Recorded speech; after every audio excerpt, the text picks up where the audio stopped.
Welcome to another episode of PhinManiacs Live. I'm your host, Louis Sung, and with me, as always, is my co-host, Chad Ronnebaum, and also joining us is regular contributor, Ian Berger. So, gentlemen, it is about time we got back to it, and it's just less than a week before the draft officially begins. Are we excited or what?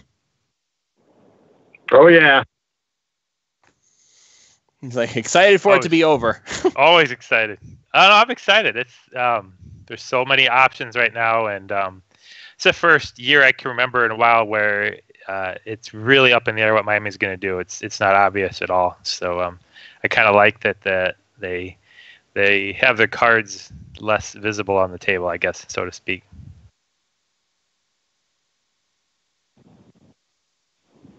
I'm just happy that this part of the season is coming to fruition, and once the draft takes place and once the Dolphins have filled a couple of holes, it's really going to put what the 2018 season is going to look like in kind of on paper, and we'll really start being able to determine where this team is going to go, and also it'll allow the Dolphins to then focus on whatever free agents that are still out there need to be filled as far as holes and things of that nature. So I'm just excited to get to this point, and looking at the new schedule that came out, September 9th is our first home game. So what does that mean? 4.5 months until the season opener, but who's counting, right?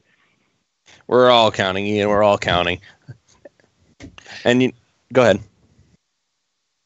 I heard the intake of breath. Oh.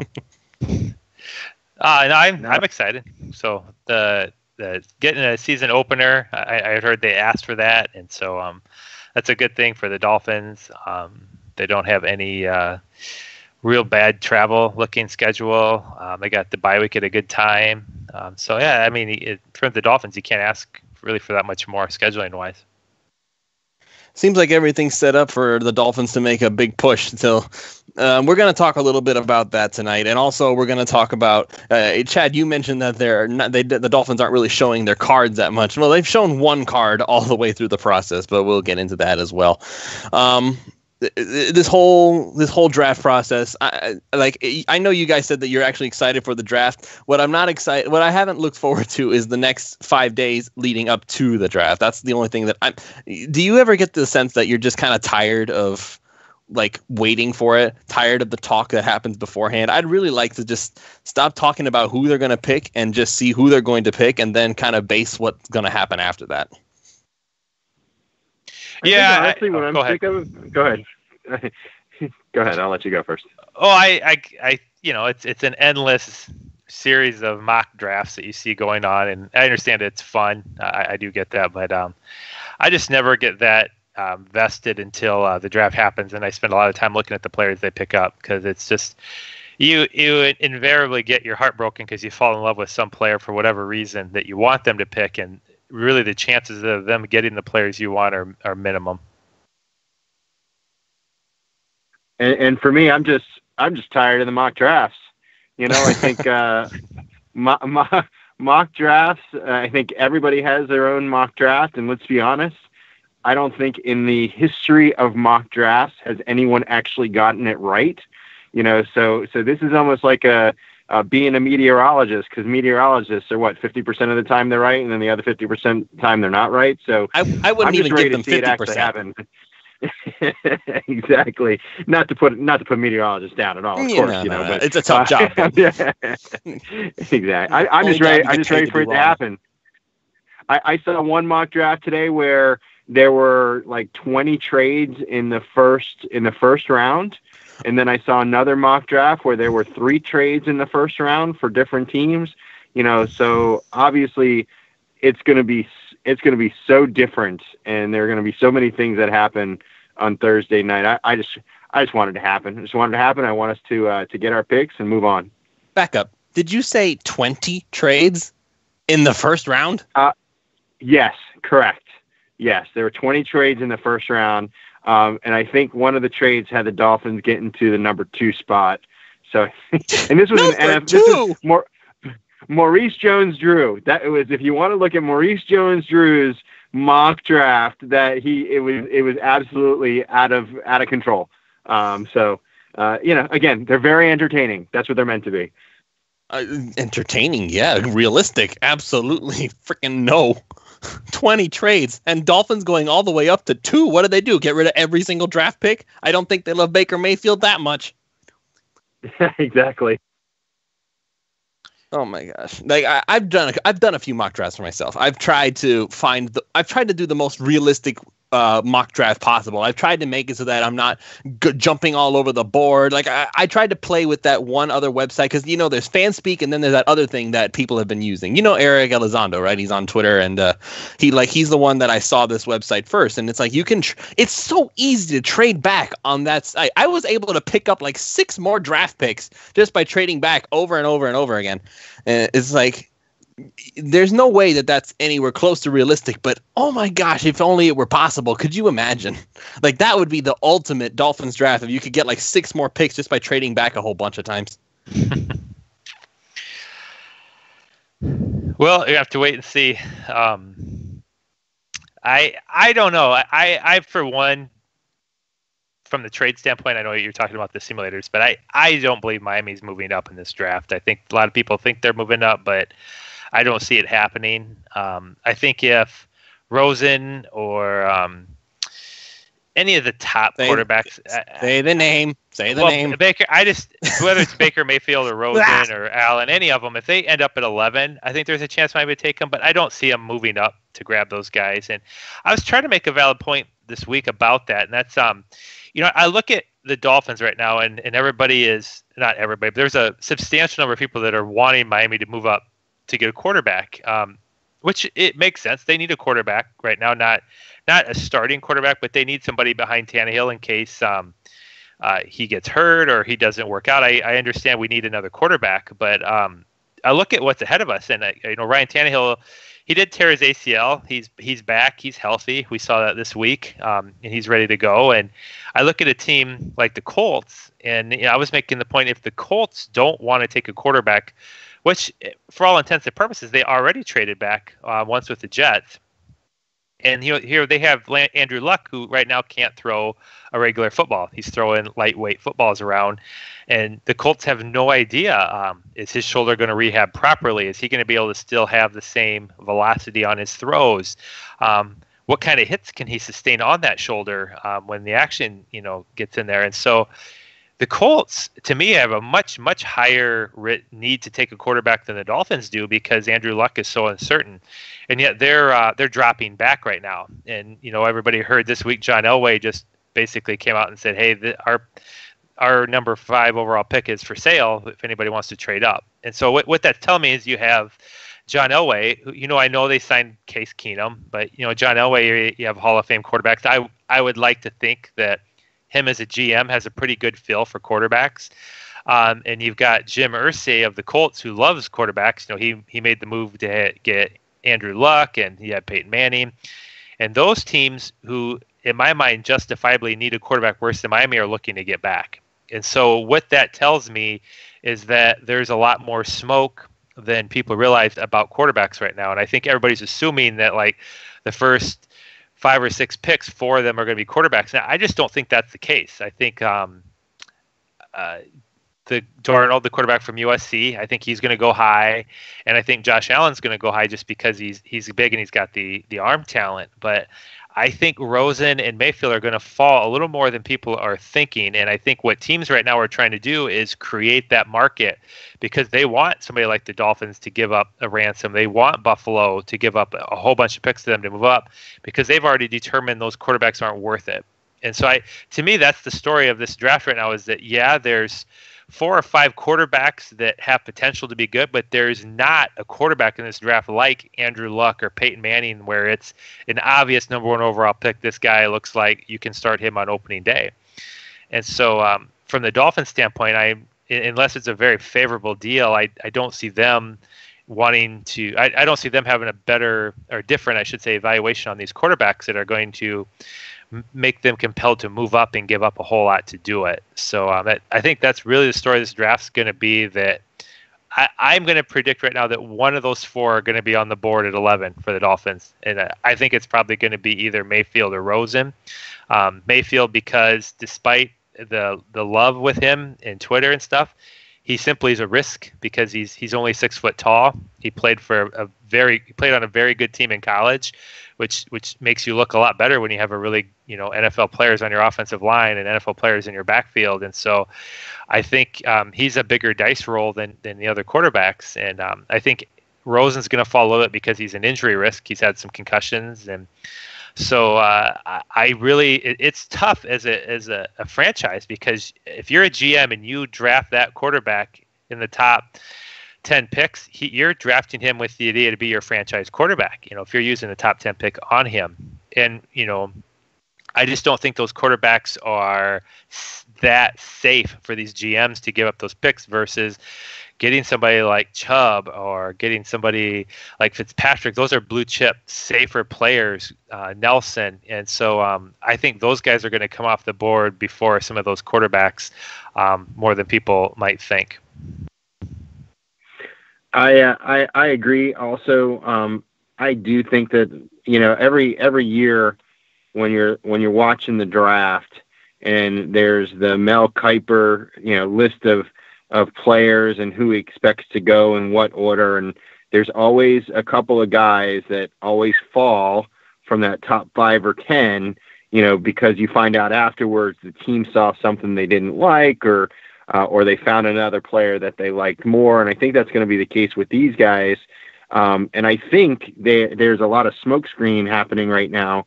Like you mentioned, I saw a news article the day before yesterday, that said Cleveland could be interested in taking 2 quarterbacks with their 1 and 4 pick. And I think the only reason that news article is out there, is again to try and entice another team that is looking for a quarterback, to jump up in the draft to either take that number 1 or number 4 pick from Cleveland. I don't think in Cleveland's right mind would they go and take 2 quarterbacks in those first 4, but you just never know what they're thinking in respecting that, in the draft room. But the other thing is, I do think that the Dolphins could take a quarterback in the first round, but here's how. I don't think they're going to take a quarterback with the 11 pick.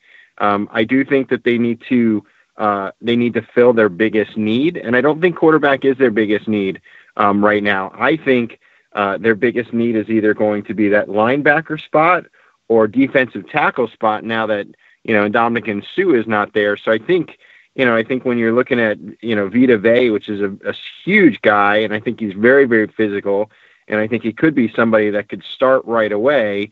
You don't want to take a guy at number 11 that's a quarterback that's going to end up having to back up, Ryan Tannehill for a year, 1 season or 2 seasons. You really, with the 11 pick, you want to take someone who's going to be able to start from day one. I think towards the end of the first round, there is an opportunity for the Dolphins to jump back in. Of course, again, I'm doing exactly what all these other guys do with a mock draft and saying, here are what if scenarios, right? I think if Lamar Jackson were to fall, later on in the first round, I think there would be an opportunity for the Finns to jump up and possibly trade into the first round again if they really like what they see with Lamar. Now, of course, he's a Heisman Trophy winner, right? He had a down, not a down year, but a year that was not as good last year as the prior year. So I think there is that opportunity there, and I think I would feel a lot better with that, knowing that we've got somebody who's going to be a contributor right off the bat at the number 11 spot, and then a potential, starting quarterback, not for this season, but for future seasons, if you could go and get a Lamar Jackson possibly later on in the first round. So that's my thought process. I think that there are going to be 1 or 2 quarterbacks on the board when it comes to the number 11 spot, but I don't think you're going to see the Dolphins take that. And I absolutely do not expect the Dolphins to trade up. If they do trade up, I don't think it's necessarily the smartest thing to do. Again, you've got Tannehill. You've got him, you've basically paid him for this season. And you're basically bringing in a quarterback that's going to sit on the bench for a season or 2 seasons, versus getting a contributor that can contribute from day one. So that's my opinion. Biggest need versus best available. And that's the thing that bugs a lot of people, though, Ian, is that they always want the Dolphins to take the best player available. Don't care what position. I don't care. It's almost like you can make the argument. I don't care if the player is a kicker. If he's the best player available, you take him in the first round. I don't see the big issue with drafting for need. I'm serious. I don't see the big issue. A lot of teams have to do this. Not everybody wants to be the New England Patriots, right? The New England Patriots never need the drafts for need, because every time there's a need for something, somebody shows up because Bill Belichick waved his magic wand and basically said, you are the starter now and you're going to be the next superstar in the Patriots system. That's kind of how it functions over there. Now, everybody wants to be able to do that, but then when you try to make comparisons with teams to be the Patriots, everybody gets upset with you. Well, you can't have it both ways. You can either want to be the Patriots and do things like the Patriots, or you can do things not like the Patriots and stop complaining about not doing it the Patriot way. If you want to be the best, if you want the best player available, and let me be clear, I don't think that Baker Mayfield is going to fall as far as 11. I don't think Josh Rosen is going to fall as far as 11. And these quarterbacks, man, I have heard so many differing opinions. For all we know, these guys could wind up falling all the way into the bottom of the first round, because you know what? It's so weird to me.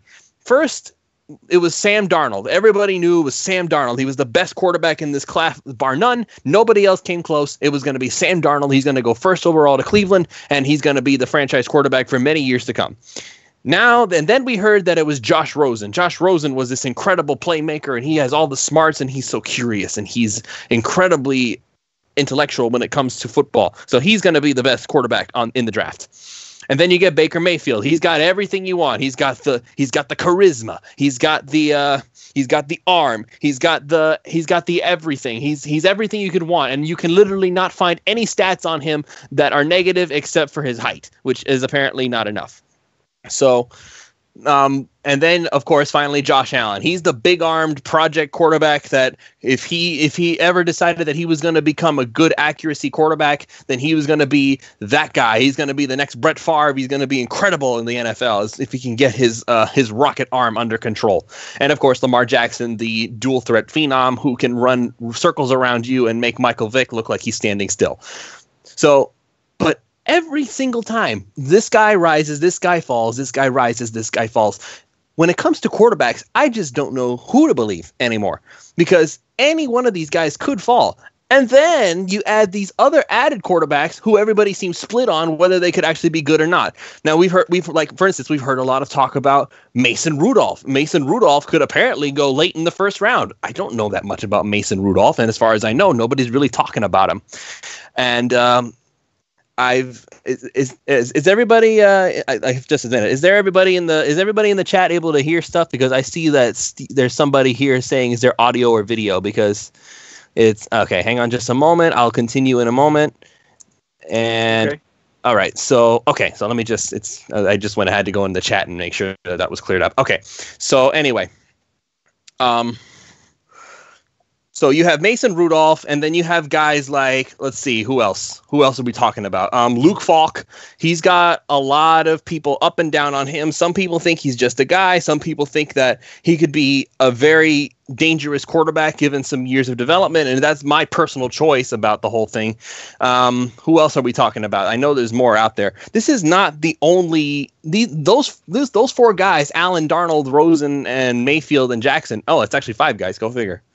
Pardon my bad math. There's five guys who could go in the top of the first round, and there are still more quarterbacks going into the bottom. So there's so many possibilities. I don't see why the Dolphins need to force a push at quarterback, and I do know why they want it though. I do know why they want it, and it's because they have no faith in Ryan Tannehill, whether it's his knee or it's his ability. And you know what? If that's what you want to think, that's fine. I personally feel like Tannehill is going to come back and continue what he did in 2016, and whether you want to argue that's good enough or not, I think you've only seen just what the tip of the iceberg of what Tannehill can do in an offense that's built to make him function the way he's supposed to. And as for his knee, I'm going to go ahead and give a quick sneak peek on one of the projects that I'm working on. I have been interviewing doctors, orthopedic surgeons, who have a lot of experience dealing with ACLs, not necessarily football doctors, mind you, but nevertheless, a surgeon is a surgeon, and you have to be able to know the ACL and how it works in order to do surgery of any kind. And from what I've heard, according to what I've been told, if Tannehill rehabs properly, and the fact that there was no other damage other than the torn ACL, that's all we heard, is that he had a torn ACL, and that was it. That was all they needed. That was all he got hurt on. There was nothing else. No extra damage was included. It was just the torn ACL. He recovered. He rehabs properly, and if he did so, then all he really need then the amount of percentage that Tannehill has to get hurt again is somewhere between 8 and 10%. Just 8 and 10% if to get hurt again. In the NFL, those are pretty darn good odds. Because in the NFL, one smack is all it takes, and you're down for the count. Ask Tannehill when Calais Campbell collided in him for the first time. I don't think that what happened in training camp last year is very likely to happen again. He got the surgery, it got reconstructed, everything is functioning the way it's supposed to be, and we've seen the videos of him. Doing the resistance band and stuff like that and running, and that's all stuff that we were worried he can't do. Now, I know he's just in like his shorts and stuff. That's fine. He has to put the pads on and he has to take some hits. But any player who gets taken hits is at risk of getting injured, even if it's a completely healthy knee. Tannehill took shots for 4 years and he got back up every single time. Not for 4 years. It's been longer than that. It's been like 5 years. 5 years. His 6th year, he didn't get to play. So, and I don't know, man. Tannehill's taken so many hits that you would think that he should have died a long time ago, but he's still kicking. Now, the only thing that's left is ability. Ryan Tannehill is a good quarterback, and people have said it over and over again, and everybody wants to talk about how you shouldn't trust what they're saying because they also said they weren't going to cut Pouncey and they weren't going to cut Sue and blah, blah, blah, blah, blah. But one thing has been consistent this whole time is that they are talking about Ryan Tannehill is going to be the starting quarterback. They are using Ryan Tannehill to market to everybody. They are using Ryan Tannehill on their schedule graphics. They are using Ryan Tannehill on pretty much everything that the Dolphins have. They were not doing that with Landry, as far as I know. They were not doing that with Pouncey. I don't think they were doing that with Ndamukong Suh leading up to the beginning of the offseason. So you're not going to send the guy packing who's on all of your marketing. So that you can that's how you can figure out who's going to really be staying and who's really going to be going. Who are the people who are showing up on the schedules, on the marketing, on all that things. You're not going to market people who you know are going to be gone in 5 minutes. Tannehill's not going anywhere, and he's going to be the starting quarterback. And unless one of those superstar guys drops to 11, and I don't mean superstar as in they might become. No, the closest thing that you're going to get to a superstar quarterback right off the bat would be Rosen or Mayfield. That's it. Everybody else is a project. Sam Darnold, we've heard that he has poor fundamentals. You don't want a quarterback with poor fundamentals in starting over Ryan Tannehill. You just don't. You don't want Lamar Jackson, who he's a very good dynamic athlete, but he has accuracy issues. So does Josh Allen. I don't want any of those guys starting over Tannehill in year one. As for Baker Mayfield, well, I don't know, man. I can't think of anything negative to say about Mayfield other than I don't know. His personality rubs me the wrong way. He's a very Joe Namath type of quarterback, I guess. And that's actually something that was brought up in the chat. There's a lot of activity in the chat, and I haven't been paying attention to it. There was a Stav Dog said that he's going to be sick if the Jets get Baker, and he thinks that they will. You know what? If they do get Baker, then good luck to them, because you know what? They're the Jets. There's a lot of ways that things could go wrong for them. And just like any other quarterback that comes out of the draft, we always assume they're going to be the next superstar quarterback. Do you all remember when Jameis Winston was this incredible generational player who was going to change the NFL as we knew it? I don't think he's done that. Remember when Andrew Luck was supposed to be so good that he's going to be the next Peyton Manning, the one who's going to bring the Colts back to greatness? I mean, he kind of did for a little bit, and then things kind of fell apart. And every time he faced the Patriots, he kind of crashed and burned royally. And then, of course, his arm's gone out, and so now he doesn't. It's possible he may not throw anymore. So there's so much for that. Robert Griffin III, he was supposed to be the other generational quarterback. He got hurt, and then things didn't go well for him. Let's see, who else? Oh, here's one, and I know that Baker Mayfield hates when he gets this comparison, but Johnny Manziel. Johnny Manziel was an incredible playmaker in college. He did things that you wouldn't even believe was possible. And then he got to the NFL and crashed and burned because he has no discipline whatsoever. And he still doesn't. He still finds ways to get himself into trouble. And even when he was playing, he didn't look all that great anyway. There are so many what ifs with quarterbacks. To assume that this guy, for whatever reason, is going to be the next great player, you're assuming a lot. I keep going back to Jameis Winston. Jameis Winston was supposed to be one of the best quarterbacks to come in years, and he hasn't been that guy. He hasn't. He's made plays. Of course, he's made plays. Every quarterback eventually makes plays. Case Keenum made enough plays to get a huge contract. I think that's going to bite the Broncos back in the butt. Nick Foles, he did plays for the Eagles. I don't think he's worth a massive contract, and I don't know anybody who does think that. And if you do, I feel sorry for you. And let's see, who else? Remember Mike Glennon? He got a massive contract. He didn't even wind up starting. Who else? We can keep going. Matt Flynn. He got beat by Russell Wilson before he even got to play, and he got a huge contract. It's always a what if. It's always a you hope. The Dolphins can go ahead and draft a quarterback at 11 if they want to, but I think they would regret it. Because none of those guys in year one is going to be Ryan Tannehill. And if you want to argue that in year two they would be better than Ryan Tannehill, that's fine. You can go ahead and make that argument if you want to. But right now, the way that this team is being built, the way that this whole team-oriented situation is coming together, the Dolphins want to compete right now, and nobody is assuming that they're going to do anything because they lost all their star power. Those are the two words that matter the most right here. Star power. It's not that they lost talent. It's not that they lost talent. Talent is not necessarily what they lost. What they lost is star power. They got Albert Wilson. They got Danny Amendola. They lost star wide receiver Jarvis Landry. They lost star center Mike Pouncey. They lost star defensive tackle Ndamukong Suh. And I'm not even going to try and argue that somebody can replace Suh, but that's the point that I'm trying to make here, is that they lost their star power. And when the media sees that they have lost their star power, nobody thinks they're going to do anything. But what about the talent? Is the talent still there, even though these guys that they've been replaced with are not household names? Albert Wilson's not a household name, but he has all the tools that a Jarvis Landry could have. So who's to say he can't do the same thing? Who's to say he can't eventually do more? Who's to say that Jay Ajayi won't turn out to bust up his knee finally, because it's going to crash and burn eventually, and then Kenyon Drake's going to go ahead and have a good 5-6 year career with the Dolphins as their star running back? Because that's what we saw a glimpse of. Everything is a what if. I can understand that. But I prefer to look at this from a standpoint of what have we seen these guys do, and can they do it in Miami? If you don't believe they can do it in Miami, fine. You can make that argument, because Miami seems to be a place where things don't go well.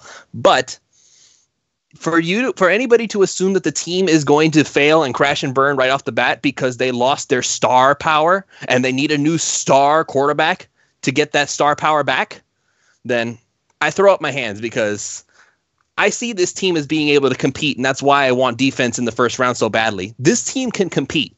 I know it can compete, because I've seen what the team can do when Ryan Tannehill is at full strength, and what Adam Gase knows he can do with his players when everything is set up properly. Keep in mind that in 2017, literally everything that could go wrong did go wrong for Miami, and they still managed to go 6-10. It should have been a lot worse.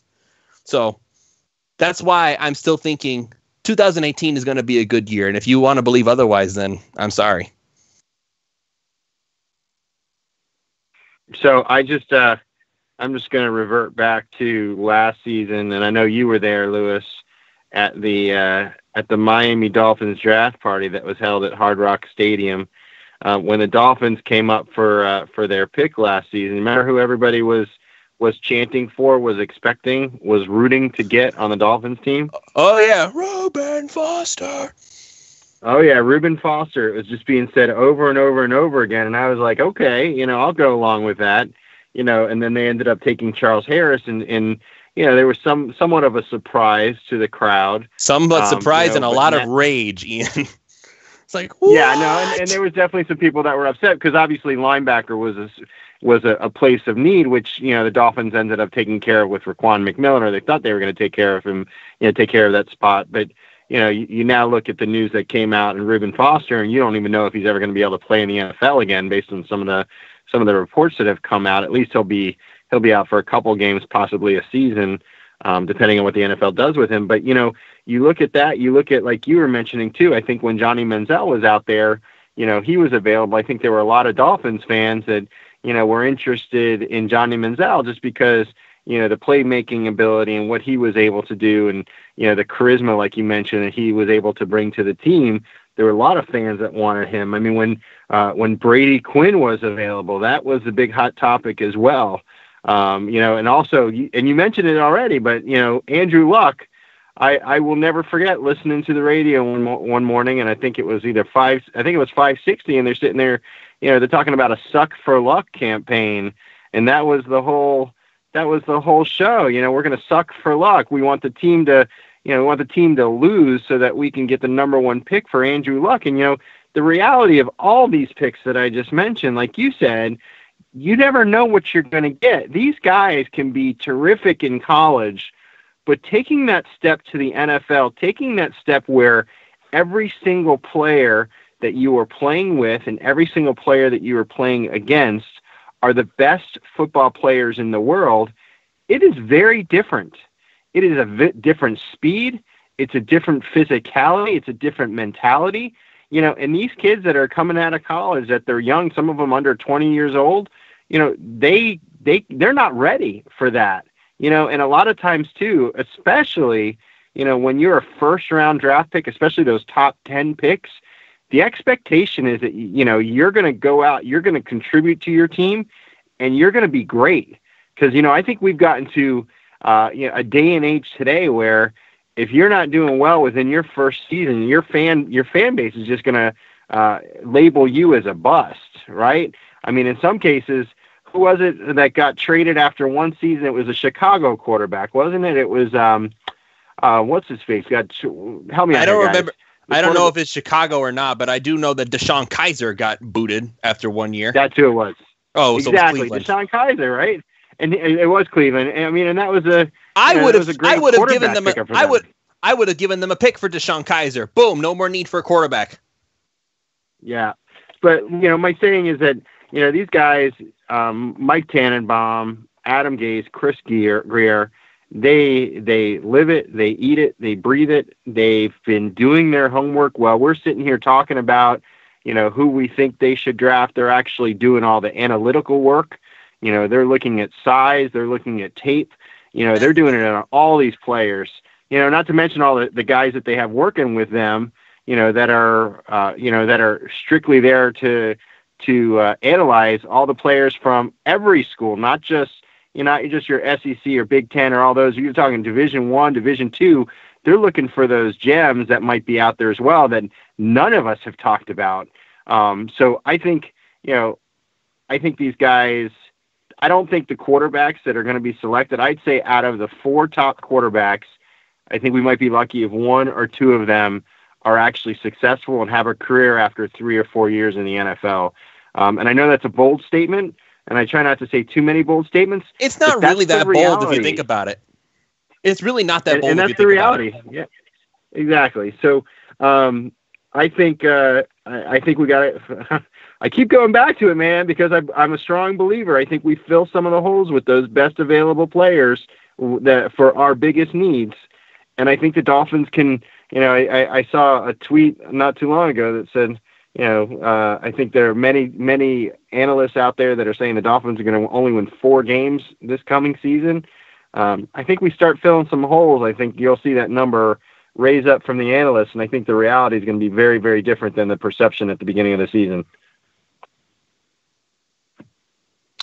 Yeah, I think you guys are all making some valid points. I think that even though I know Baker Mayfield hates the Johnny Manziel comparison, but they're a very, very similar quarterback in terms of what they do in college in their game. And if an interesting exercise I've been telling people to do is go to the 2014 mock drafts, and you saw several mock drafts putting Johnny Manziel as the number one overall pick because he had all these intangibles that are almost identical to what Baker Mayfield is.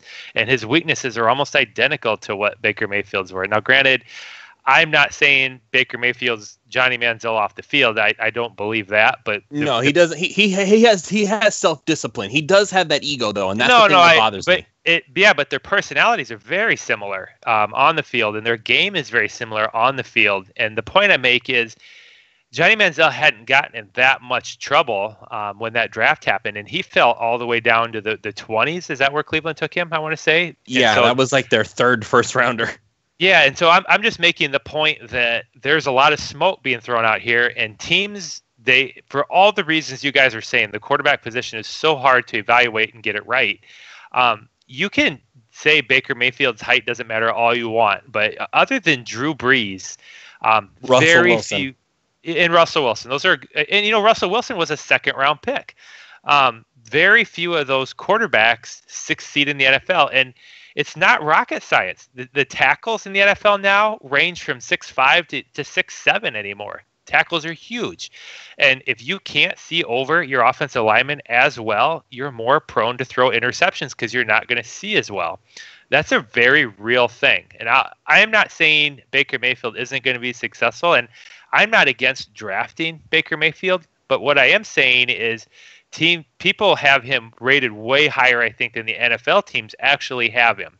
And watching Baker Mayfield's tape in his game, he's very instinctual. He makes some amazing plays, but that's not what NFL is about. That's not what offensive coordinators want. They don't want guys that make amazing plays when stuff breaks down. They want guys that manage an offense and read defenses and react so quickly and so they know where to put the football that you don't have to make things happen when the play breaks down. And so the question I have is, at his height and the game Baker Mayfield plays, does he actually transition over to the NFL and say, all right, I want an efficient quarterback that takes care of the football and knows exactly where to go with it based on his pre-snap reads?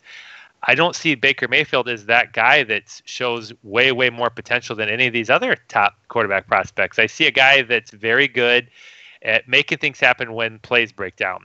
But if your plays are breaking down consistently, you're not going to succeed in the NFL. And so, I'm just throwing that out there. These people that are thinking that Baker Mayfield's going 3 overall, I think you're going to be surprised. I think the hot prospect is Josh Allen because he's big and he has a very strong arm. And people forget how important that is in the NFL, that you have that really live arm, because it does not take defenses coordinators very long in the NFL to figure out what your limitations are at quarterback. You can always see these quarterbacks that come in and have a few good games. You see backup quarterbacks get paid enormous salaries because they came in off the bench and they had a few good games. But once defensive coordinators run all the stats on you and they watch all the tape on you, they learn very quickly which throws you can make well and which throws you can't make well. And my question is, on somebody like Baker Mayfield, how well can he consistently hit 15 and 20-yard out patterns and get that ball in there on a dime? Because if he can't, teams start changing their defense to cheat a little bit because they know your ball is going to have a little more air under it to make that throw. And the NFL offensive coordinators want a quarterback that has that live arm. And so, to me, that's why Josh Allen is going to go much higher than people might expect, even though he played for a small college, because he does have the physical traits you're looking for in a quarterback. So I think just keep that in mind. And you watch for those quarterbacks to fall. If you made all the points in the world on Ryan Tannehill, Lewis, the Dolphins are not parting ways with Ryan Tannehill, and they'd be extremely foolish to part ways with Ryan Tannehill. I don't think that means don't draft a quarterback, because it's the most important position in the league. And if you get Baker Mayfield or Josh Rosen at 11, go ahead and take them. But I'll again go on record. One of these 4 guys is going to be on the board at 11 because look at every mock draft for the last decade. The quarterbacks always get mocked and they're really, really high, and it's always surprising that they don't go quite as high as people think they're going to go in any given year. And it's not going to be any different this year. There's some very good blue chip players in there, and teams don't tend to like to pass on those guys unless you're desperate. And from what I can see, there's only 2 desperate teams in this league right now, and that's the Cardinals and the Bills. The Cardinals, I can't imagine, both on the marketing side, they want to try to sell their fan base that Sam Bradford is your starting quarterback and he's your solution. And I can't imagine their coaches and general managers want to hang their hat on him as being healthy and performing real well for a year. So they desperately need a franchise quarterback. And same with Buffalo. I know it was AJ McCarron, I want to say, is the guy they went and got. Maybe he'll work out. He's never hardly started any games in his career. They, I'm sure, want to get up there and grab a quarterback, along with the Jets. But the Jets already put themselves in position to draft whoever they're going to pick there at number 3. That they're obviously taking a quarterback. Miami isn't that situation. You don't desperately need to move up to grab that quarterback. So I don't see it happening unless one of those guys fall to 11 and they just can't turn the value away. But you can mock any different scenario, and Miami's in great shape at 11. That impacts your desire to move up because they can draft any level of defense and improve their team. You can draft James or Fitzpatrick if one of those safety falls. You can draft Edmonds or Roquan Smith if the linebackers fall. And if all those guys get taken and you take Vita Vea, that's fine. You're picking up one of the best defensive tackle prospects in the league, and Miami absolutely could use a big, powerful D tackle to put in there. And so they can just sit there and wait. And if your worst case scenario is Vita Vea, or you got to go ahead and take Rosen because he falls, that's the play you make. But for Miami to give up a bunch of picks to jump up doesn't make a lot of sense to me because Ryan Tannehill's fine. I mean, he tore his ACL. And your stats were right on, Lewis. Everything I did read about that just out of curiosity, and he's about a 5 to 10% more likely of re-tearing that ACL than somebody who's never torn an ACL. So he is a slight higher risk of re-tearing his ACL, but that's it. Tom Brady tore his ACL. He's played for quite a while without any trouble. There's a lot of players in the NFL that tear their ACLs. And, what aspect of Ryan Tannehill's game is he losing with his torn ACL? Maybe he's not quite as quick as he was, but he's a quarterback. They're not bringing him in there to run the ball continuously. He'll be just fine. It's not even in comparison to think about Andrew Luck's injury where you've got a serious shoulder injury on a quarterback. People don't want to admit that in the Colts organization, but Andrew Luck's career may be over. He has got to come back, and he's got to prove he can still do all the things physically that he could before the shoulder injury. And you got to wonder, how is that shoulder going to hold up? Maybe it will. Maybe he'll grit, but that's a whole different ball game of an injury than what Ryan Tannehill has. And so to take the idea that we need to just ship Ryan Tannehill out of here or cut him, he's better than half the quarterbacks in the league right now. Whether you like him or don't like him, that's the reality of it. So you don't get rid of him unless you've got a really good young prospect behind him you're feeling really good about. Because look at the teams right now. They didn't have a quarterback. When your option is to pay Kirk Cousins ridiculous amounts of money or pay Case Keenum or Teddy Bridgewater, I don't see any of these quarterbacks that moved around that are better than Ryan Tannehill at all. And Ryan Tannehill has a lot more experience than a lot of those quarterbacks behind center. And the final point with that is Ryan Tannehill has played behind some of the most god-awful offensive lines that Miami has put on the field in history.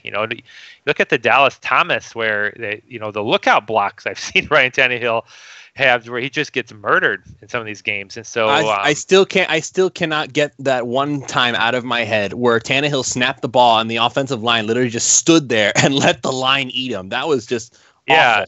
And so you look at that and say, well, Ryan Tannehill's used to playing behind bad offensive lines, and he typically takes pretty good care of the football. Ryan Tannehill has never been a turnover machine. And this year, I feel pretty confident saying the offensive line is at least now in the middle of the league. We're no longer like one of the bottom 4 or 5 offensive lines in the league. On paper, anyway, we look like we're at least average on the offensive line. So Ryan Tannehill is not coming into this season playing behind just some god-awful offensive linemen that might not even be able to make other teams' rosters. So you got to feel pretty good about the fact that Ryan Tannehill is probably going to have better protection than he's had in a while. So I wanted to agree with your point there, Lewis, that I don't think Miami has any intention on getting away from Ryan Tannehill. I also absolutely agree with your guys' points. I don't think that's going to preclude them from taking a quarterback in the first, second, third, any of those rounds in there. I don't think Miami's looking to replace Ryan Tannehill. I wanted to make that point. Finally, with the star power you're talking about, Lewis, I think the culture change people are maybe not quite getting right in that what Adam Gase is doing is the last 2 years, even when the Dolphins made the playoffs in his first year, Miami really struggled the first quarter to half of the season with execution. Last year was god awful. The execution, the number of penalties, and the number of mistakes you can just watch the receivers making and the offensive linemen making in protection schemes. I think Adam Gase had it. He wants to run a certain offense, and he wants players that know how to execute that. And so you saw Adam Gase not playing around. He cleaned house on his assistants because he's holding his coaches responsible to have the players ready to execute. And he's getting rid of these players that are so-called stars because he wants players that know what they're supposed to do. Now, that's why Jay Ajayi's gone, because he was making mistakes and he was not getting on board. Like I heard several reports from different people that Ajayi wasn't even hitting the right holes because he was trying to break bigger runs versus do what the offense was designed for him to do. You remember what Brandon told us? He was waving off his replacements every time he was supposed to come off the field. Refusing to come out of the game. And we saw Jarvis Landry blow up on Adam Gase when they threw a screen to Jakeem Grant because he wanted the ball. And I've, as much as Jarvis Landry's heart and the plays he makes are amazing, I have heard reports that Jarvis Landry was kind of freelancing his own routes and not playing within the dynamics of the play design. And so that's why Jarvis Landry's gone. That's why Jay Ajayi's gone. Because Adam Gase wants guys that come in here, can do a pre-snap read and know what to do. And that's exactly why Danny Amendola is here. He's not here to replace Jarvis Landry's production. He's here to help show these receivers, here's what you're looking for. You need to be able to read where the linebackers are, where are the defensive backs at, and this is the route you run based on where they're at. That's what Adam Gase wants happening. That's why it's so frustrating to play the Patriots and they do a 5-yard in, they do a 5-yard out, they do a 5-yard in, because they are just running the route that's given to them by the defense over and over and over. And that's what Adam Gase wants to do. So I think that's the dynamic you're going to see different than anything you've seen before. Is you are going to see this team's penalties cutting down. You're going to see the mistakes cut down. Maybe they did lose some talent to get that, but every year you look at the Patriots on paper and you don't ever see anything other than Tom Brady that steps out and says, wow, these players are amazing. You get a lot of specialty players, and every week it changes based on what they're playing. They just do a lot of different personnel packages, and that's the direction Miami's going. They're not looking at star power as much as execution. And that's the thing that I think is what makes okay. I thought we were gonna do like an hour tops, but the way that this show is going, I think we might need to like let it keep going for a little while because the discussion is just too good. I don't know if anybody in the chat or anybody listening actually read the story, but I recently put up a story that basically details whether or not Adam Gase is an actual leader. Now, this is why I wrote this, because I got sick and tired of everybody telling me that Adam Gase is Joe Philbin. Okay, because why do people think that Adam Gase is like Joe Philbin? They think that Joe Philbin, just like Adam Gase, he got rid of players who were talented, a.k.a. Vontae Davis. He couldn't handle big personalities, a.k.a. Chad Johnson. He was too stubborn. He was not very smart with his players, and he didn't know how to treat them like actual football players and people. He basically just said, if you didn't want to do it my way, you're not going to do it at all. So what I wanted to do was I wanted to do a study on why this gets this comparison. Isn't that what you want out of a head coach? Isn't that somebody you want, somebody who can take charge and make sure that things do well? And so I looked around and I went as far as to go ahead and ask people who have dealt with these types of coaches. I went and asked Nat Moore, and I know a lot of people like to make fun of Nat because he's awful on the radio. Sorry, Nat, if you're listening, but you're not that good. But he is a very, very smart football mind when you talk to him. And he played under Don Shula. Who better to ask about Don Shula than somebody who played with Don Shula? And so I asked him, Nat, what did Don Shula do with players who didn't get on board? And he basically said, if you didn't want to get with the program, we would go on without you. That is exactly what he did. That is exactly what Adam Gase did. If you did not want to get on board, you were gone. Somebody told me once that Jake Scott now gets along, Jake Scott gets along with Don Shula just fine, even though they butted heads all the time. Nat said that he traded Jake Scott. He also traded Duriel Harris. And apparently those were guys who really did not want to go along with the Don Shula program. And they were talented players. They didn't care. You don't want to play nice? Get out. That's exactly what Shula did. That's exactly what Belichick does all the time. And so I don't understand why when Gase does it, it's a Philbin move instead of a Shula move. Now, I'm not trying to say that Joe Philbin was Don Shula either. Far from it. I think Joe Philbin was one of the worst head coaches we ever had. But there's a difference between Adam Gase and Joe Philbin. And the difference is personality and charisma, which is something that Troy Drayton said Jimmy Johnson had. And Jimmy Johnson, of course, was the one who coached Drayton while he was in Miami. Gase has personality. He is somebody you can hang out with and talk with and be comfortable with if you're doing things the way they're supposed to be. Everybody knew that if you were doing it the right way, Don Shula would be your best friend. He was your guy as long as you flew straight. If you started going off course, you were getting your butt whooped. That's exactly what Adam Gase is doing. I don't see the difference. If you're not paying attention and you're not doing what he wants you to do, you're going to get your butt whooped. Ajayi had to get his whooped twice. First, in the first year, he had to get benched because he thought he was entitled to the starting running back job, and Gase had to tell him, no, you're a player just like the rest of us. Go sit down. And Ajayi didn't like that. As soon as he got on the field, he started playing well, but he had to have that little slice of humble pie first. And then it happened again the next year, and so now he's gone. Ajayi wanted to play by his rules. Gase wants him to play by Gase rules, and Ajayi didn't want to do that. Goodbye, you're out. That's exactly what Shula would have done. What about Jarvis Landry? Jarvis Landry kind of did things his own way, but he had all the heart in the world. That's great, and I still love Jarvis, but I'm not going to forget Jarvis's time here. But if you don't want to do things the way you're supposed to do it, get out. We don't have time for that crap.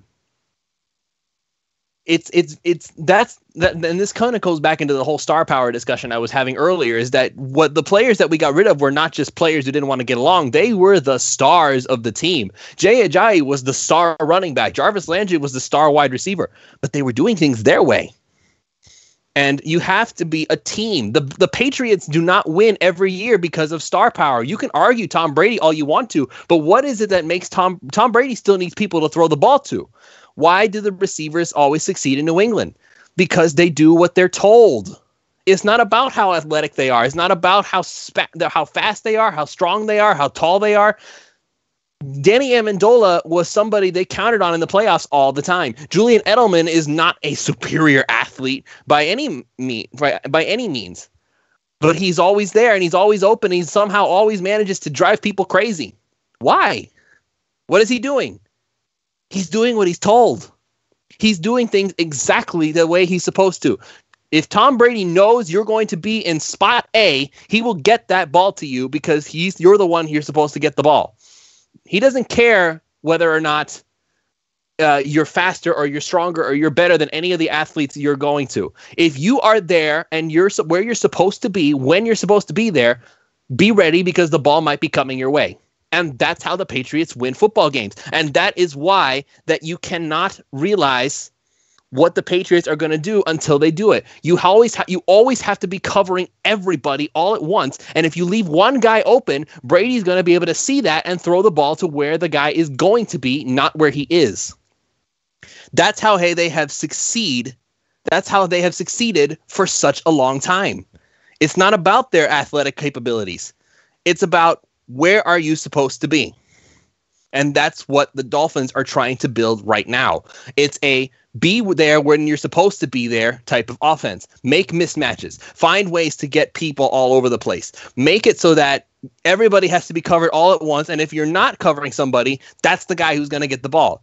That's the kind of offense that succeeds in the NFL. It's not about the star power. It's about having so much versatility and having so many options all at once that defenses can't keep up with what you're supposed to be doing. Like, you can game plan all you want, but one slip in the execution is all it takes. Is all it takes for Tom Brady to beat you, because he knows that if somebody slips, that means that the guy is where he's supposed to be, and all he has to do is make sure the ball gets there. That's all he has to do. Brady honestly does not have that hard of a job. As long as he has an offensive line and he doesn't have to think about what's going on back there, he can get the ball to where it needs to be. And I think, honestly, I just came to this personal revelation myself. That's why Tom Brady struggles so much as soon as the offensive line starts to crumble, because now he has to think about what he's doing. I think Tom Brady runs on automatic a lot, because all he has to do is, okay, X player is there, somebody's not there, boom, throw the ball. As soon as he's in trouble, he has to stop thinking about where he's going to throw the ball, and he has to start thinking about, oh boy, I better get out of here before I run into trouble. And he needs a minute to be able to recalculate and see where everybody's at. That's a theory. I don't know that for sure, but everything else, I know for sure. So that's the offense that the Dolphins are trying to build, and it can work. And on top of it all, the athletes that are currently on the team right now, I would say, are superior athletes to what the Patriots have. If I had to pick between, just speaking on athletics alone, not about smarts and not about execution or experience. If I had to pick athletics alone, I would pick just about anybody on the Dolphins roster at wide receiver over Julian Edelman. Julian Edelman is not a superior athlete to Jakeem Grant or Kenny Stills or Albert Wilson or any of those guys. But Julian Edelman's always open because he knows where he's supposed to be. If the Dolphins can do that system, you just watch and see what happens in 2018. Just make sure that Tannehill stays protected. That's all. Just don't have your backup quarterback, Brock Osweiler, being the one making all the shots. And maybe that's a reason you need to draft a rookie quarterback. That's fine, whatever. But this year, if you want to contend, you fix the holes that are there right now. So you can draft a linebacker. If you want to grab Roquan Smith, fine. We actually did a film review on PhinManiacs about him, and I'm not as high on him as a lot of others are after watching it, but that's fine. Tremaine Edmonds, he's a raw guy, but he has so much potential if you go ahead and pick him up. Minkah Fitzpatrick, if he's there, he can do just about anything you want him to on the field. And I think a 3-safety defense would actually be a really good thing for the Dolphins, because the way they've struggled with tight ends in the past, you know what? I think it would be really good if you had 3 safeties out there instead of an extra linebacker. Derwin James. And if you do wind up with Vita V, you know what? Honestly, I'm not going to be so angry that I'm ready to throw my TV out the window or anything like that, because again, defensive tackle is also a need. And Vita Vea is supposedly this superstar tight end coming out of college who could potentially be the guy who's the next Ndamukong Suh. I'm not upset about that. If we could get Vita Vea and he turns out to be Ndamukong Suh at literally a tenth of the cost, why is that a loss? I understand that we didn't do very well when Suh was here, but is that an excuse for getting rid of Suh? If we didn't do well with Suh here, then you can't assume that we're going to be okay now that Suh is gone. You need somebody to fill in that hole. And for those in the chat who are saying Vita Vea is not that special, okay, maybe Daron Payne or what was the other name that you guys mentioned? Let me just go back through here. Mo Hurst from Michigan. Like, if you want to go with those guys, fine. You can do that too. Or maybe you can get one of them in the second round, and then you can get a tight end maybe later in the third round, maybe somebody like Ian Thomas, who's supposedly a really good fit for this offense. There are so many options in this draft right now, and none of them include a first-round quarterback. If you want to compete right now, which I believe the Dolphins believe they can, and I believe they can, then you go defense first and foremost.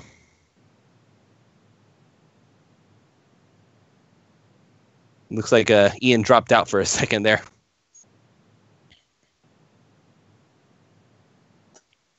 Well, this is awkward.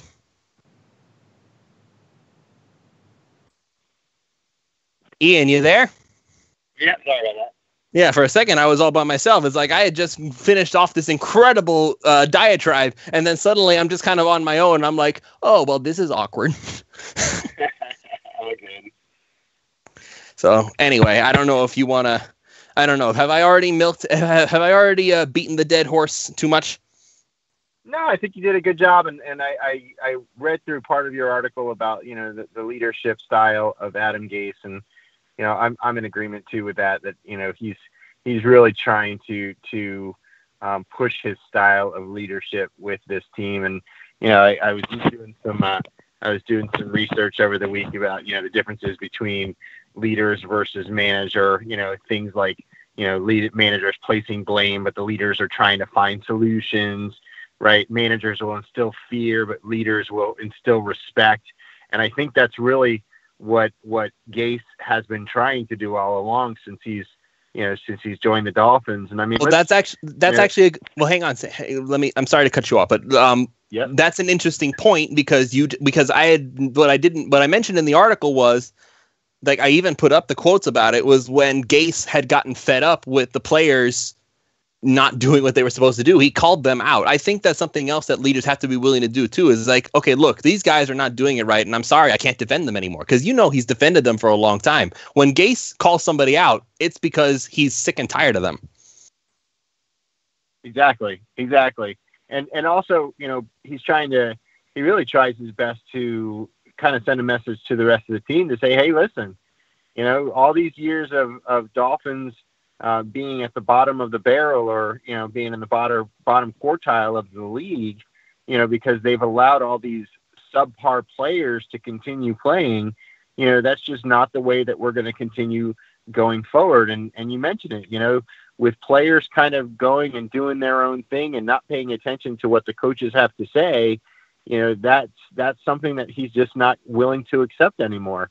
The coaches are there for a reason. Now, of course, we've seen a change in some of the positional coaches for many different reasons.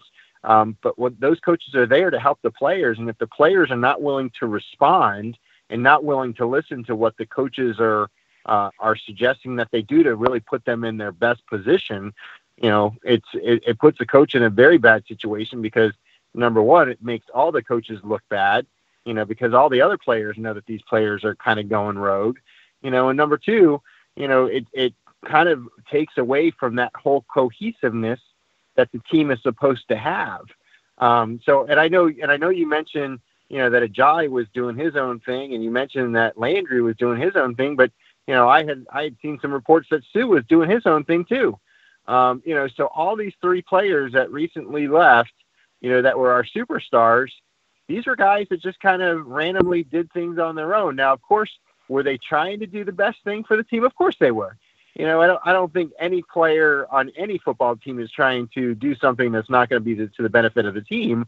But when you've got your coaches simply just beating you with the exact same information over and over and over again, like a broken record, and you're continuing to try and run outside when you're supposed to be running inside, as one of the issues with Jay Ajayi, it takes its toll on the coaching staff. So I'm in complete agreement with, obviously the moves and what you just said as well.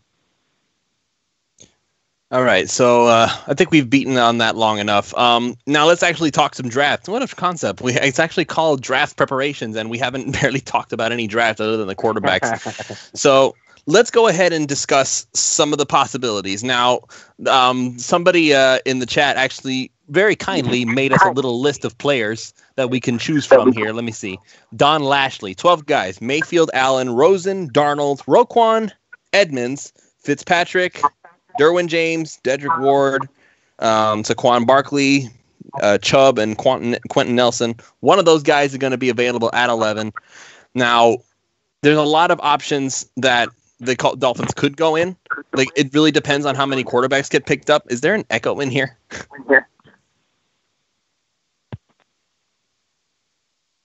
Try now. I don't hear an echo. I was hearing the echo, Lewis. I'm not sure what it's coming from. All right. Anyway.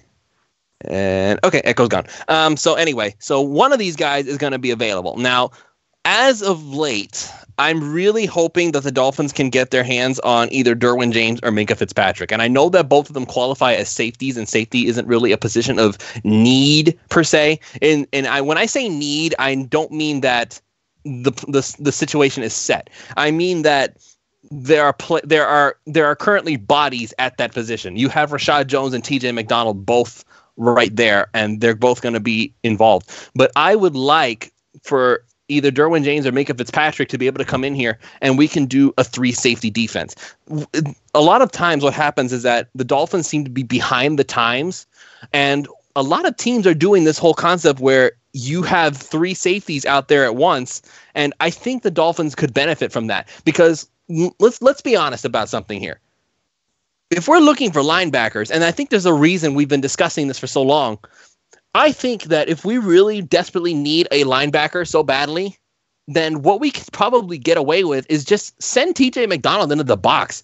He's a hard enough hitter. He's fast enough. And I think he's big enough, especially considering that linebackers in today's NFL are not necessarily known for being big, beefy run stoppers the way they used to be. You have to be able to run with tight ends and running backs to be a linebacker in today's NFL. If TJ McDonald decides to go in the box and hang out more and let Fitzpatrick and Jones take care of the sole safety responsibilities and let McDonald kind of be a hybrid, then I think the defense would be greatly influenced and greatly benefit from that. So Derwin James or Minkah Fitzpatrick in the first round, to me, would be a huge win, because if you can adjust your defense so that McDonald is playing more of a linebacker role, I think you can see things going a lot faster in 2018.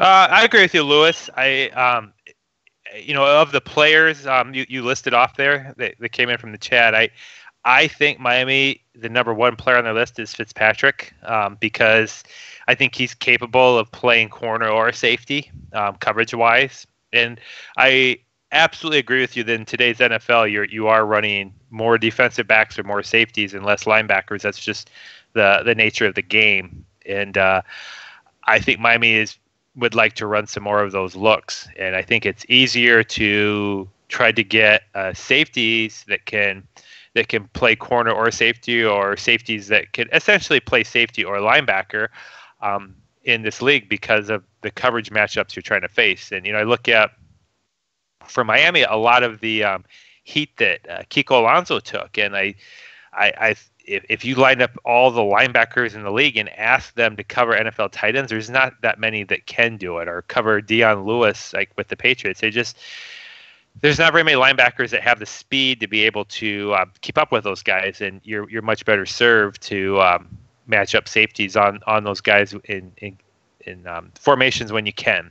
And so I do think Derwin James and Minkah Fitzpatrick are definitely targets for the Dolphins. I think 1-2, I know Roquan Smith, his film looks good instinctually, but it's hard not to be interested in Edmonds. I mean, at 255 pounds, he absolutely can cover, and he's fast, and he's an intriguing player that you could probably play at any 3 of the linebacking positions, which historically the last few years, at least since Gase has been here, that's what Miami likes, is they like interchangeable linebackers. They don't really like to set in on this is our Mike, this is our weak, or this is our strong linebacker. They like to be able to mix them around. And I think the same can be said to an extent to their safeties. They like them to be interchangeable, not saying this is our free safety and this is our strong safety. So I tend to think they're going to look for a versatile player that's going to be able to cover better than what they've had. So I think right now, if I were to put on my prognosticator hat, I think they like Josh Rosen. I think he's the type of quarterback that Adam Gase likes.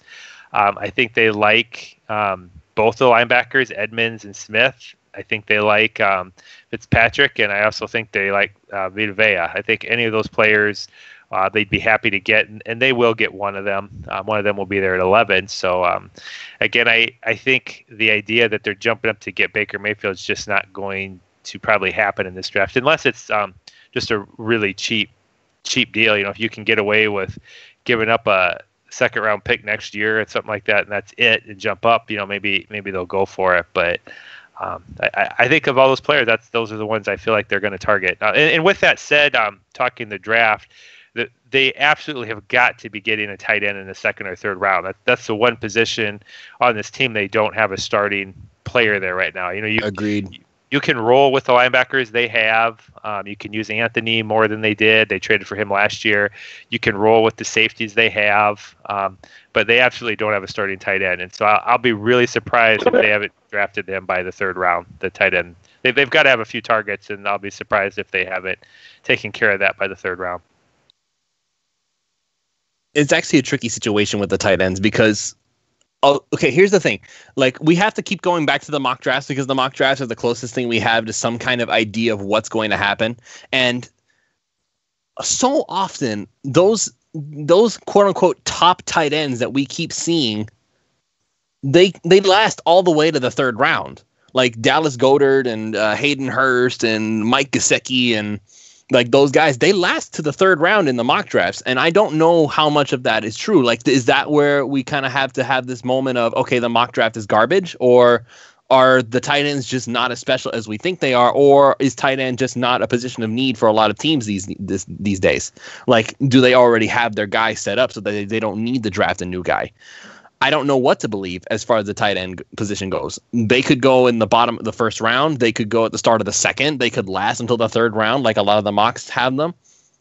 I don't know what to think about it.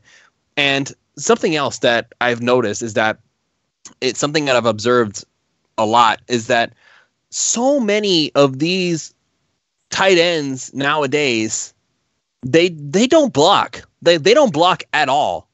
And I don't know if you've noticed that too, Chad and Ian, but it's like nowadays tight ends, they used to be players that were more blockers who could receive, and nowadays they became receivers who could block, and now they just seem to be just big receivers. Like, the days of Troy Drayton are long gone. It's not about blocking anymore with tight ends. Nowadays it's just like, can you run a route and be taller than everybody else on the field? Yes, good, you're in.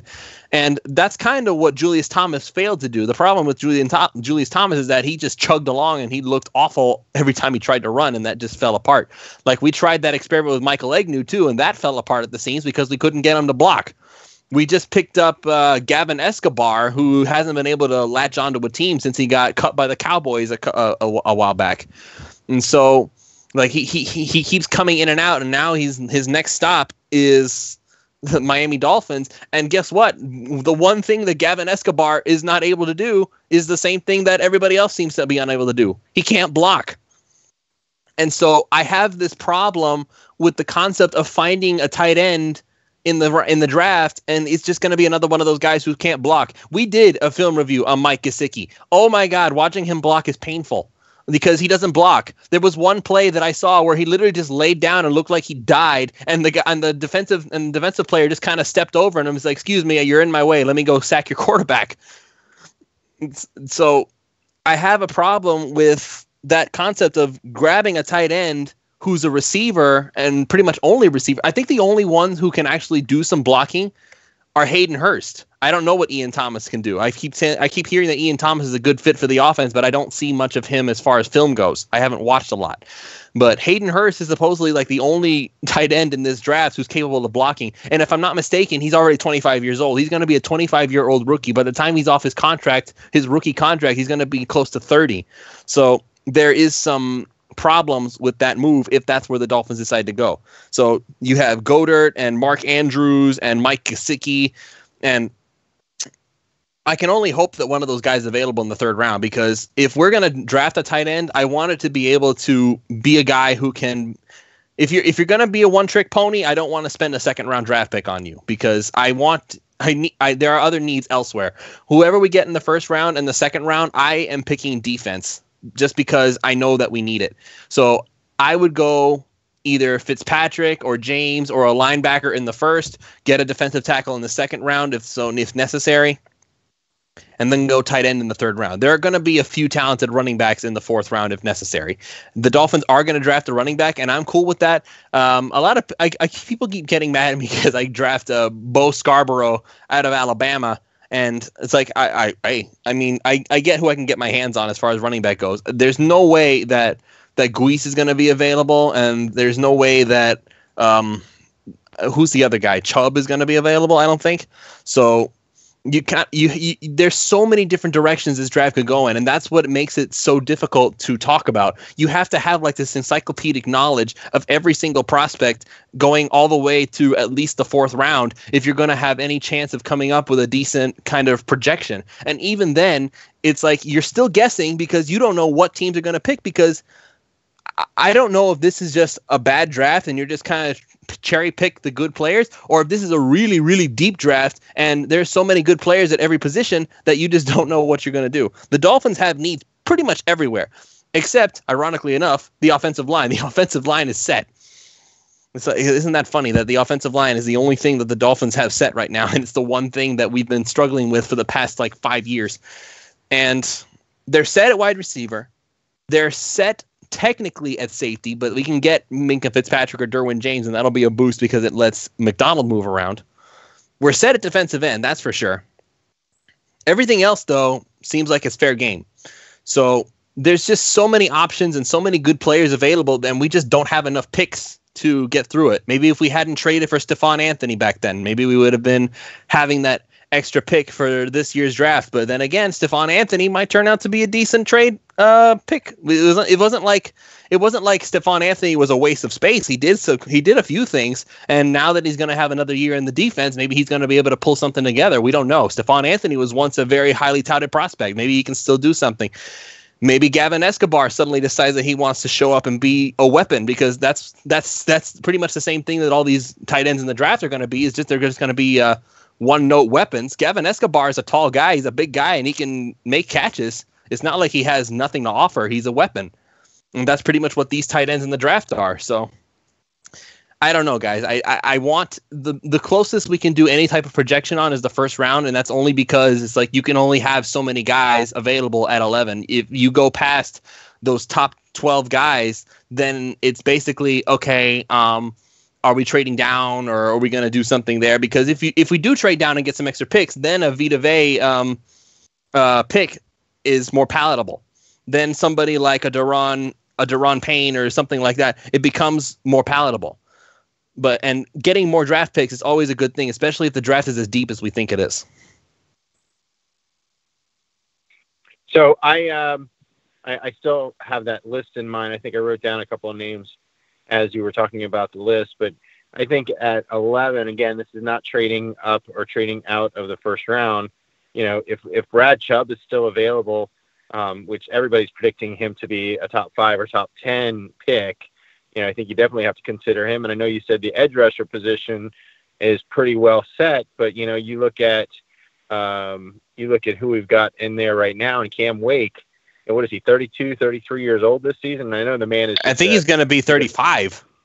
35. So we know he's a freak of nature, but you know, at some point, you know, that he's going to start running out of gas, and he's not going to be able to play as many snaps. You know, so you definitely have to start thinking about a replacement for him. I take it back, Ian. He's 36 right now. 36. So yeah. So he's up there, right? But I think too, you think back the last couple of years, and really the biggest problem that we have seen on defense, hands down, bar none, has been our linebacker core, right? And I think you get the right linebackers in there, it's going to help you not only in the rushing game, but it's going to help you in the passing game as well. And I know that's what they did last season with Raquan McMillan, with drafting him, you know, and then bringing in, you know, the linebacker out of Pittsburgh that was a waste of space for a while, you know, but we continue to try. I mean, the linebacker core is now starting to look like our offensive line used to look, right? We get a couple guys, they weren't, you know, necessarily starters, and then they come in and they wouldn't be successful. So next season they wouldn't draft high, and then, you know, or we draft one player high, but everybody else is kind of like fill-ins. That's kind of what I feel like we're seeing right now in the linebacker core. That's why I say, hey, listen, if Raquan Smith is available or Tremaine Edwards is another option at linebacker, you know, I think that's a spot that needs to be filled. Now, of course, tight end, we don't really have anybody there, right? But you're not going to take a tight end in the 1st round. I don't think that there's anyone good enough, you know, for you to say, hey, let's take him at number 11. Now, if everybody's off the board that you like, there's that opportunity for you to trade down a little bit, maybe pick up some extra picks in the 2nd and 3rd round. Something I've been hearing a lot over the last couple of weeks is that this draft is very deep. So if the Dolphins don't have a player that they like at number 11, and maybe one of those quarterbacks is still available, and you got a team that really is interested or, really wants that pick, the Dolphins should trade down. And that's not something the Dolphins have done in a very long time, if I can remember right. The last big trade I remember was obviously the Deion Jordan trade, which was horrible to trade up. But I can't remember the last time the Dolphins actually traded down in the first round. And I want to say maybe it was 10 years ago. I don't recall. Maybe you guys can help. But I think that if Tremaine Edwards and Raquan Smith are both gone by the 11 pick, I think you got to take a long, hard look at Vita Vea and replace. Got to replace Ndamukong Suh with that position. So those are my picks. Brad Chubb would be one of them. Tremaine Edwards, Raquan Smith, or Vita Vea, I think, are one of my four. I like the picks. I think there's probably a dozen obvious blue chip players in this draft, and Miami can get one of them. I think that's another point to just circle back around on is Miami doesn't have to do anything, and they can just let that player follow them, and they have a need base enough that really the only one that I think that would be a difficult situation for Dolphins would be if, for whatever reason, Quentin Nelson was the one who fell to 11. Really, really high-rated lineman. It'd be hard to pass on, but it's a ways away from an immediate need versus really any of the defensive positions. Will Miami trade back? I think the only way they're going to trade back because of the holes they have on their team, and the only way is if they have the board rated differently than what like the experts, if you want to call them experts, Kuiper and who's the NFL Network guy, McShay or whatever his name is, Mike Mayock. Mayock, I'm sorry, Mayock. McShay's one of them. They're all the same breed. Yes, there is another one. So anyway, my point being is, if Miami doesn't have Tremaine Edmonds or they don't have Roquan Smith rated above, say, like Evans, the linebacker from Alabama, if they have him as the guy they really want, you can probably get away with trading back. Or if they have one of the defensive tackles, the one that they really want to draft, and you can probably drop back 10 or 15 spots and pick up, a couple of second round or third round picks in there. But if they do have the board rated, like you see the board pretty well rated all over the place right now, I don't see them trading back and giving up that blue chip sort of player. And, again, I think the top player in my mind that fits Gase is probably Fitzpatrick. I think they really want him. And I do think there's some conceivable possibility on the trade up that, again, if it's a reasonable price, and even the Deion Jordan trade, I know it's not popular, but that was actually, in my opinion, a very good trade. Oh yeah, the trade was brilliant. The player sucked. The player didn't work out, but what Miami gave up to move up was not much for where they went. And so if that's on the board at 6 from like the Colts, and you only have to give up, say, a second next year or third or something, and you want to go get Fitzpatrick, and that's the guy you really want, then go get him. But I think he's probably the number one target, and I think Edmonds and Roquan Smith are probably the 2 and the 3 in there.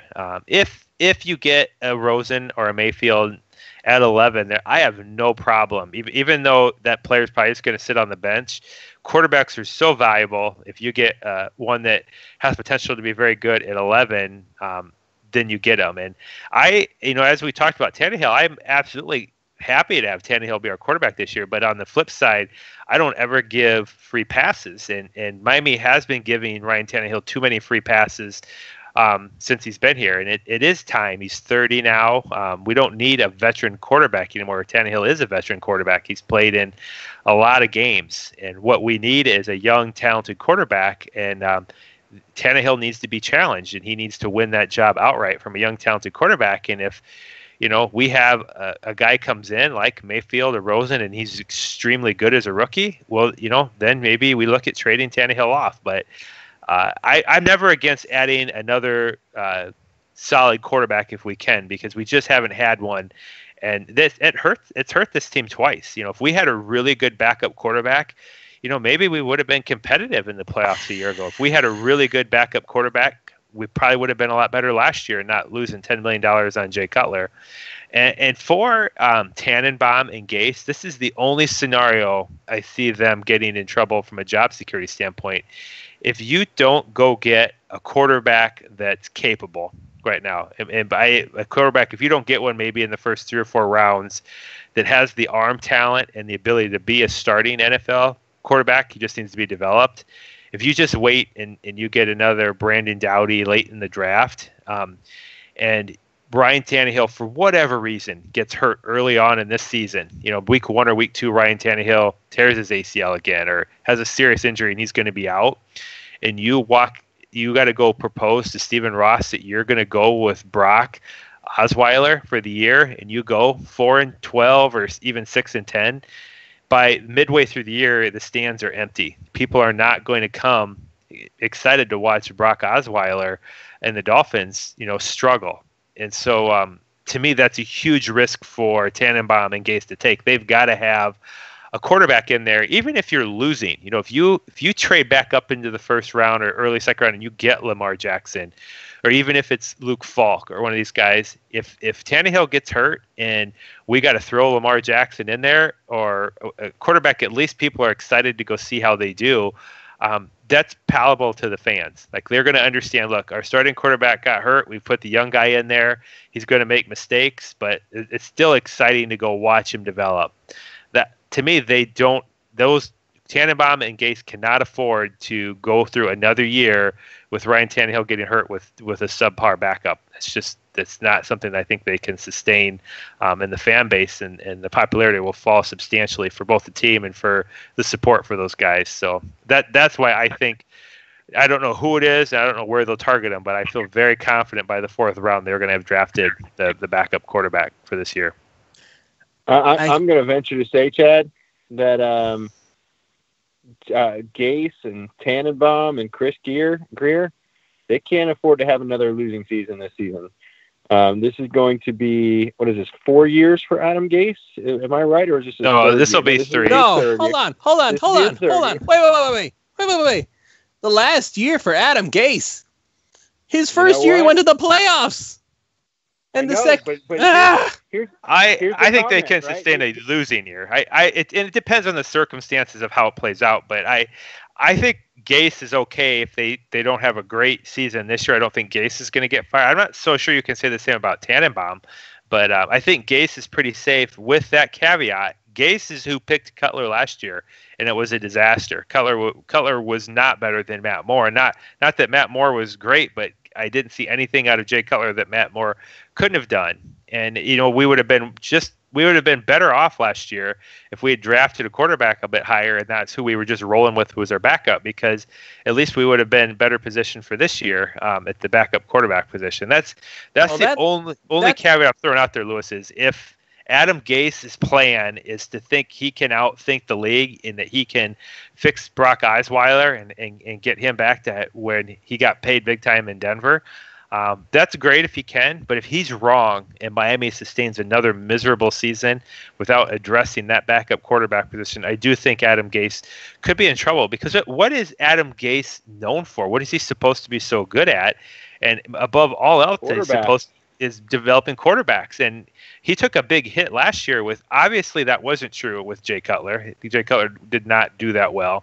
Cutler didn't care, guys. You watched him play. He looked like he didn't want to be there. But it was Adam Gase's call to bring him in, Lewis. And so if Adam Gase is such a quarterback guru, why did he not already know that about Cutler? That's just a common sense question you can throw at him. It's a little bit critical. But the other thing I have is, if you're going to have Adam Gase and he is supposed to be an offensive genius and a quarterback guru, how are you not drafting a quarterback high for him to develop? Whether he becomes the guy that replaces Tannehill or just a guy that gives you value. You look at the Patriots with their backup quarterbacks, they usually every 2 or 3 years bring in another 2nd to 3rd round range quarterback, and they develop him. And even though Brady's been timeless, Garoppolo was well developed. And I have to question if Adam Gase is a quarterback guru, why are we not giving him a talented young quarterback to develop? And why are we still out? On that same note too, Chad, there wasn't Philbin an offensive line guru back when he came in? Wasn't he supposed to be the he was credited with the development of Aaron Rodgers. Got it. Well, and of course, let me be very clear about something. I don't want to see Adam Gase go. I think you got to get. Last season was a tough season for everyone, and yes, it was Adam Gase's decision.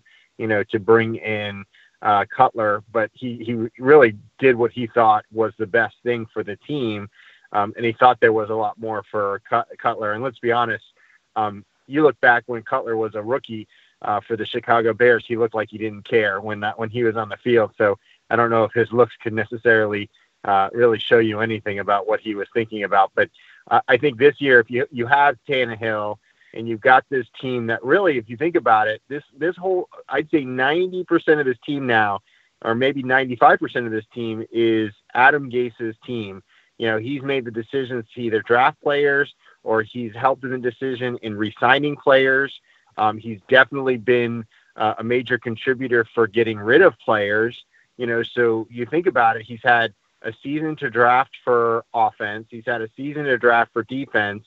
And now he's going to have a third season to draft, the whatever holes are left from what he wasn't able to draft in the prior two drafts. And, this is his team.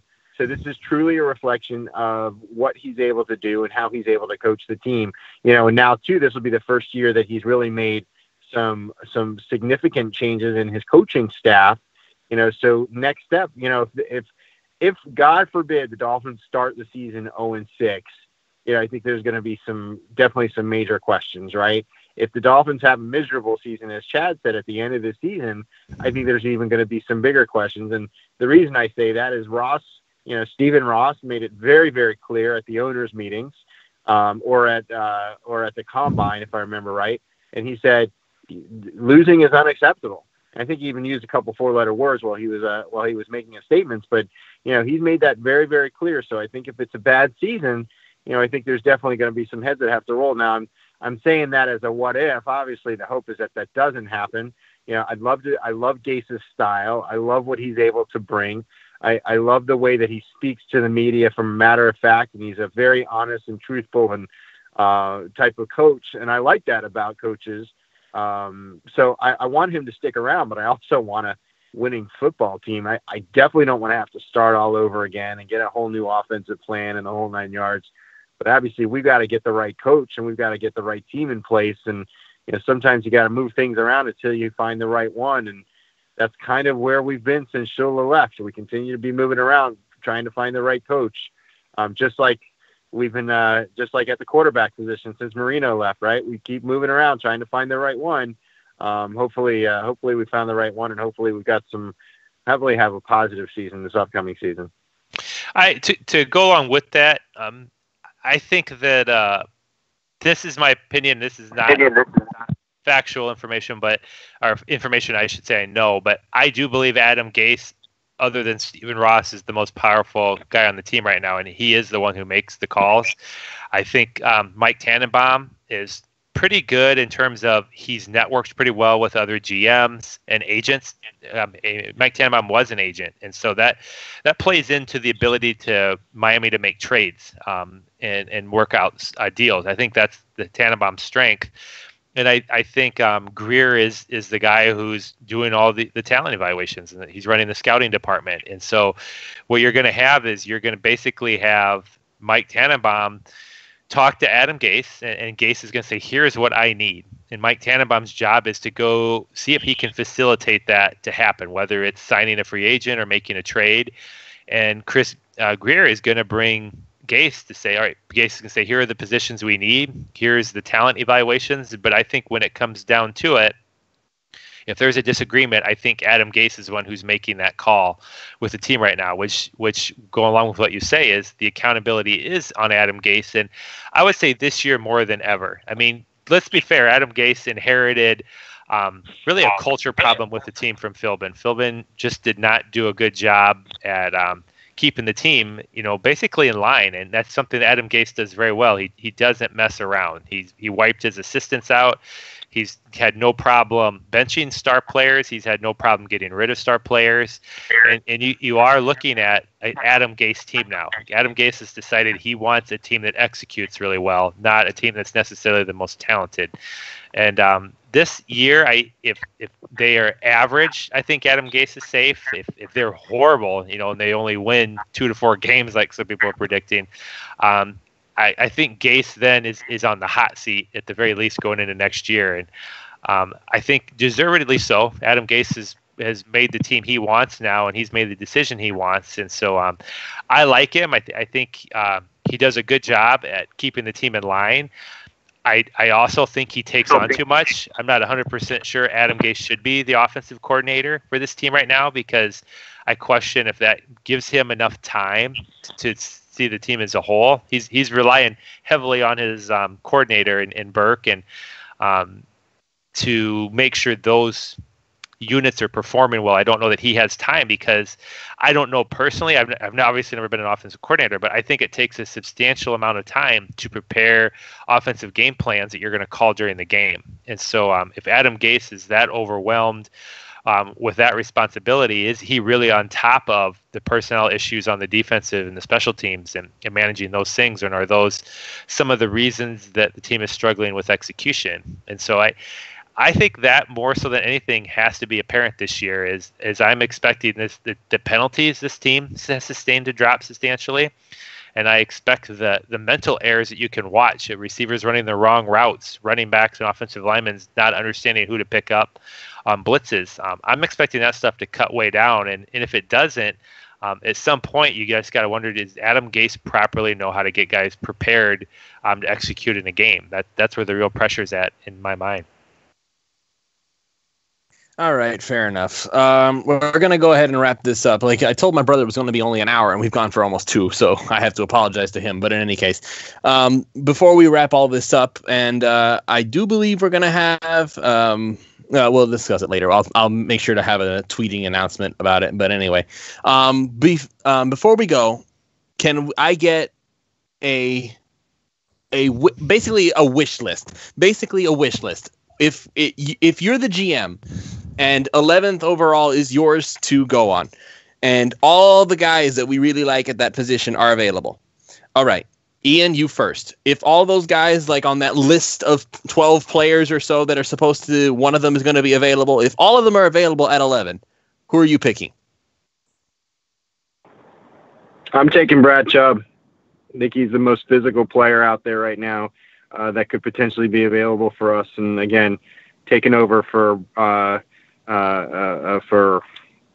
what's his face? Cameron Wake. My mind is gone.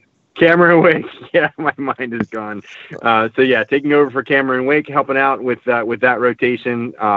That's who I think would be, if he's still available. I doubt he's going to be available at 11.